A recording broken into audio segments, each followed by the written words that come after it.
Allez, retrouvons à présent Pierre de Truchy et François Raffi pour découvrir 40 nuances de la médecine du VIH-Sida. On va se mettre dans le petit salon. À vous, messieurs. Merci. Donc, on va lancer la vidéo tout de suite. Et pendant que la vidéo passe, Pierre et moi allons vous raconter nos 40 ans. C'est donc un diaporama, je vous rassure en régie, on défile voilà, le diaporama. Allons-y. Nos 40 ans de vie de médecin, VIH. Donc, tout a commencé sur les années 85 avec 83-87. La découverte du choc pour nous, jeunes infectiologues, d'une nouvelle maladie. Quand on a pris en charge cette fonction, on ne s'attendait pas du tout à être confronté à ça. L'apprentissage de la gestion des différentes infections opportunistes qui arrivaient chez les patients, on savait faire que ça.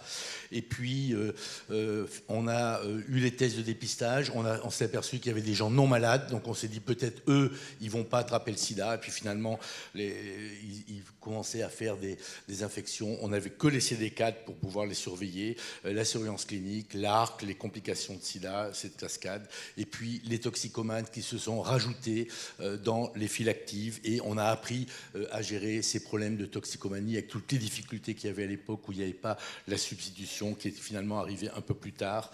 Le peu de soutien des autres spécialités, on était complètement stigmatisés, nous aussi, en tant que prenant en charge les patients sida, plus personne ne voulait nous aider pour les différentes complications, et on était ghettoisés dans des services de sidénologie, dans des pavillons, et puis voilà, ensuite on a immigré chacun dans des différents services et on a réussi à développer des choses. Et puis il y a eu la création des CISI dans les années 86 qui a été un point fort, et on peut remercier un grand personnage comme Gabriel B qui quand même a eu cette étincelle de nous dire le soin c'est de la recherche c'est du soin, de nous motiver pour aussi dans les équipes se mettre ensemble et faire avancer les choses. Première étape.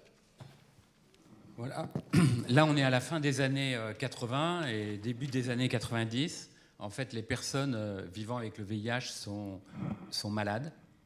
Les malades sont jeunes. Ils ont de multiples infections opportunistes qu'on connaît très peu.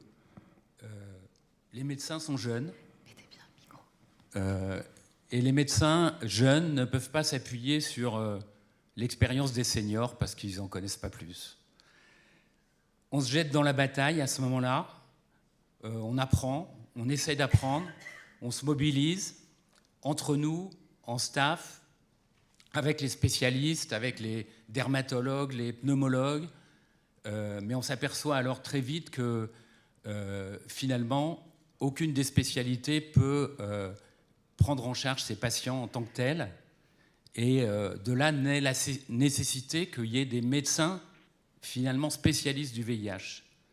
Bon, on a tenté de les appeler des sidénologues à ce moment-là, mais le terme, finalement, n'a pas été tellement utilisé. Mais ce qui était important, c'est que dès ce moment-là, on a tous compris qu'il fallait être multispécialiste, en fait, et travailler avec tout le monde, avec les associations, avec la communauté, avec les différentes spécialités, et qu'il a fallu très rapidement organiser la prise en charge. Et là, il y a eu un certain nombre d'innovations au début des années 90 pour permettre la prise en charge de ces patients qui ne devaient pas rester à l'hôpital tout le temps. Donc c'est la création des HDJ, des hôpitaux de jour, qui a été ensuite largement généralisée, des staffs pluridisciplinaires, bien sûr, des soins à domicile, puisque en fait, les hospitalisations à domicile ont démarré avec la prise en charge des patients infectés par le VIH. Parallèlement, la prise en charge des migrants, de la toxicomanie, mais aussi la structuration de l'accompagnement de la fin de vie. Et c'était le début des soins palliatifs. Et en même temps, c'était le moment aussi où on avait l'espoir des premiers traitements et où on a essayé de structurer notre prise en charge avec la recherche clinique. Et donc ça a été quand même très important pour nous, ça.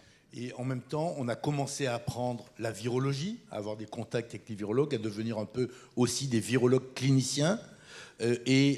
Avec la ZT, comme on dit, puis avec l'arrivée des trithérapies qui, quand même, il faut le dire, ont sauvé la vie des patients, mais je crois aussi ont sauvé psychologiquement les médecins et les équipes soignantes que nous étions en burn-out. On avait entre 93 et 95 plusieurs patients par semaine qui décédaient dans nos services et les équipes étaient épuisées et donc on avait cet accompagnement aussi en tant que médecin à faire, donc on avait ce métier-là en plus de psychologue de nos équipes à faire et heureusement on était soutenus pour ça. Et puis ensuite l'emballement du Art pour tous, la gestion des résurrections des patients et puis le choc des toxicités très rapidement avec les lipodystrophies, avec les neuropathies, avec finalement des traitements qui certes sauvaient la vie des patients mais qui les rendaient aussi malades. Donc il a fallu apprendre à gérer ces aspects-là, à gérer les interactions. Il y a eu après la gestion des stratégies thérapeutiques et puis après on arrive dans les années 2000 sur une autre phase. Alors dans les années 2000, il y a beaucoup d'enthousiasme en fait à cause des traitements et des avancées thérapeutiques, mais il faut se former à des nouveaux métiers à cause des effets secondaires par exemple. À cause des résistances, comme on l'a vu tout à l'heure. Donc il faut qu'on soit un peu virologue, qu'on soit un peu pharmacologue, qu'on se forme à la prise en charge nutritionnelle et métabolique, qu'on essaye d'aider les patients lipodystrophiques, qu'on se forme sur le diabète et l'insulinorésistance, qu'on s'intéresse, parce qu'avant ce n'était pas le cas, à la cardiologie, puisque nos patients sont atteints de pathologies cardiovasculaires. On se mobilise aussi pour les co-infections, notamment par les hépatites, avec les hépatologues, avec les neurologues également, beaucoup de complications neurologiques séquelaires. Et puis, pendant toute cette période-là, on est aussi très en lien avec les chercheurs.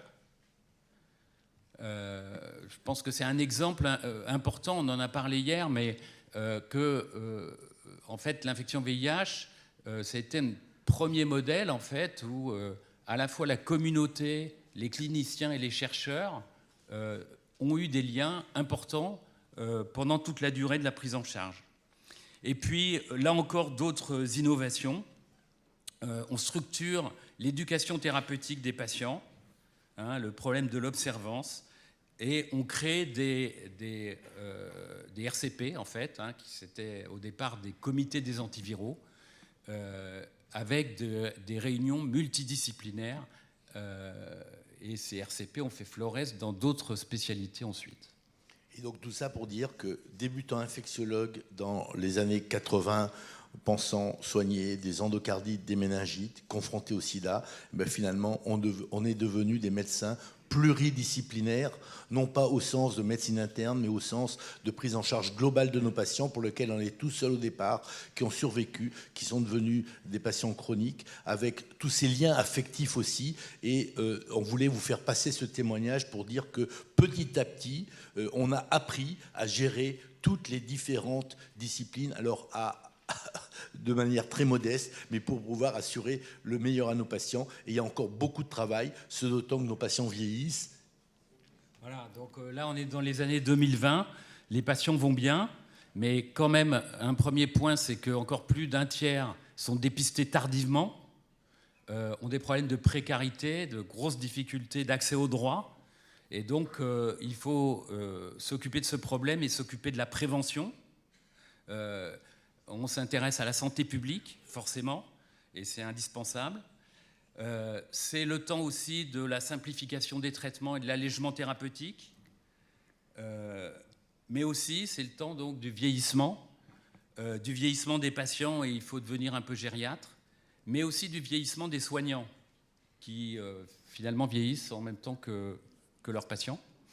Et que donc, il faut qu'il y ait des nouveaux soignants qui gardent cette multidisciplinarité, qui soient à la fois infectiologues, mais aussi virologues, mais aussi spécialistes d'organes, mais aussi spécialistes de la prévention, de la santé publique, Et voilà, on compte sur vous. S'occuper du VIH, c'est un beau métier pour un infectiologue. Ça va le rester. Il faut que les jeunes infectiologues y croient parce que le VIH n'est pas fini. Et il faut continuer à se diversifier en infectiologie pour continuer à s'occuper du VIH, reprendre le flambeau. Passez Merci. tous ce message dans vos équipes.